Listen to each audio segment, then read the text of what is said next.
നിങ്ങളുടെ ഫിറ്റ്നസ് ആവശ്യങ്ങൾ നിറവേറ്റാനായി ചേലക്കരയിൽ ഇതാദ്യമായി ഇന്റർനാഷണൽ ക്വാളിറ്റിയിൽ ഒരു AC fitness centre. Brand box fitness. നിങ്ങളുടെ ഫിറ്റ്നസ് ഇനി ഞങ്ങളുടെ ഗ്യാരണ്ടി. ചെറുതുരുത്തി കൈപ്പഞ്ചേരി നരസിംഹമൂർത്തി ക്ഷേത്രത്തിൽ പ്രതിഷ്ഠാദിന മഹോത്സവം നടന്നു. 2 ദിവസങ്ങളിലായി നടന്ന ചടങ്ങുകളുടെ ഭാഗമായി ക്ഷേത്രത്തിൽ അഖണ്ഡ നാമജപവും സംഘടിപ്പിച്ചു.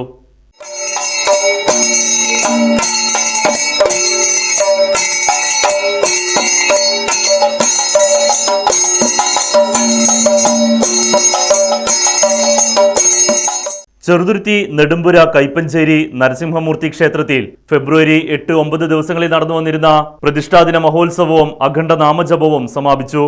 ബ്രഹ്മശ്രീ തീയന്നൂർ കൃഷ്ണചന്ദ്ര നമ്പൂതിരിയുടെ മുഖ്യ കാർമ്മികത്വത്തിൽ അഷ്ടദ്രവ്യ മഹാഗണപതി ഹോമം, നവകം, പഞ്ചഗവ്യം, ലക്ഷ്മി നാരായണ പൂജ, വിഷ്ണു സഹസ്രനാമാർച്ചന തുടങ്ങി വിവിധ ചടങ്ങുകൾ നടന്നു. ഷാജി വരവൂരിന്റെ നേതൃത്വത്തിൽ ഭക്തി പ്രഭാഷണവും ഉച്ചയ്ക്ക് അതിഗംഭീരമായ അന്നദാനവും ഒരുക്കിയിരുന്നു. വൈകുന്നേരം കലാമണ്ഡലം കലാകാരന്മാർ അണിയിച്ചൊരുക്കിയ ഗംഭീരമായ ചെണ്ടമദ്ദളക്കേളിയും 5008 ചിരാതുകളിലായി എള്ളുതിരി സമർപ്പണവും തുടർന്ന് ഭജനയും നടന്നു.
Right news Cheruthuruthy.